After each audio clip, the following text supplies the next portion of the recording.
Hi hello friends, welcome back to my channel. So మనం ఈరోజు కర్మన్ ఘాట్ టెంపుల్కి అయితే వచ్చేసాం. మనం the most famous temple in Hyderabad.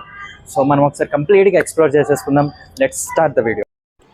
మనం కర్మన్ ఘాట్ హనుమంతుల వారి ఆలయానికి అయితే వచ్చేసాం గైస్. ఈ ఆలయం 12వ శతాబ్దిలో నిర్మించారు. ఒక కాకతీయ రాజు వేటకు వెళ్ళి ఒక చెట్టు కింద విశ్రాంతి తీసుకున్నప్పుడు రాముడి నామజపం విన్నాడు. దట్టమైన అడవి మధ్యలో అది ఎవరు అని ఆలోచిస్తూ కూర్చున్న భంగిమలో ఉన్న హనుమంతుడి రాతి విగ్రహాన్ని, విగ్రహం నుండి వస్తున్న స్వరాన్ని కనుగొన్నాడు. పూజలు చేసి అతను తన రాజధానికి తిరిగి వచ్చాడు. ఆ రాత్రి భగవంతుడు అతని కలలో కనిపించి ఆలయాన్ని నిర్మించమని అన్నారు. కర్మన్ ఘాట్ ఆలయం తోరణం ఆలయం వెంటనే నిర్మించబడింది మరియు వరుస రాజులు దానిని బాగా పరిపాలించారు. దాదాపు 400 సంవత్సరాల తర్వాత మొఘలు సామ్రాజ్యం విస్తరణ కోసం ఔరంగజేబ్ తన సైన్యాన్ని దేశంలో అన్ని మూలలోకి పంపాడు. ఈ ఆలయం సైన్యం కాంపౌండ్ గోడ దగ్గర కూడా అడుగు పెట్టలేకపోయింది. ఆ తర్వాత ఔరంగజేబ్ స్వయంగా ఆలయాన్ని కూల్చివేసేందుకు వెళ్ళాడు.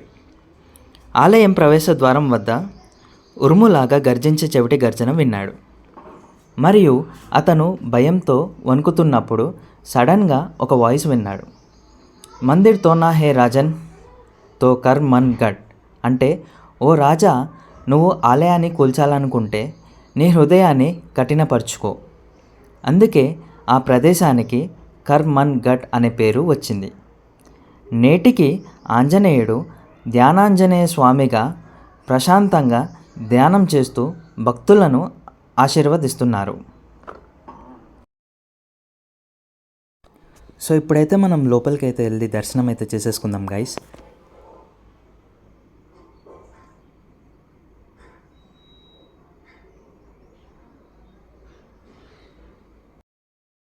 సో గైస్, దర్శనం మాత్రం చాలా బాగా జరిగింది. సో చాలా పీస్ఫుల్ అనిపించింది. సో ఇంకా పక్కన అయితే ఇంకా చాలా దేవుళ్ళు ఉన్నారు. సో వాటిని కూడా దర్శించుకుందాము. Let's go. సో మనం ఇక్కడ బయటికి రాగానే లైన్గా ఆలయాలు అయితే మనం ఇక్కడ దర్శించుకోవచ్చు. ఫస్ట్ మనకి వచ్చేసి అమ్మవారి ఆలయం ఉంది, తర్వాత కోదండ రామాలయం ఉంది, నాగేశ్వర ఆలయం ఉంది, స్ఫటిక లింగేశ్వర ఆలయం ఉంది. సో కంప్లీట్గా మనం ఒకసారి దర్శనం చేసుకుందాం గైస్.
సో మనం ఎప్పుడైనా టెంపుల్కి వెళ్ళినప్పుడు చాలా ప్రశాంతంగా ఫీల్ అవుతాం.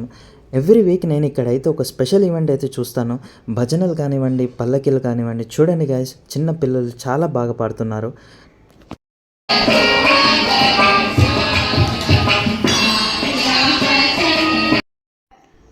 ఇంకా ఫైనల్గా మనం ఇక్కడ చూసుకుంటే కనుక అన్నదానం అయితే చేస్తున్నారు. ఇది ప్రతిరోజు మధ్యాహ్నం 1 గంట తర్వాత నిర్వహిస్తారు.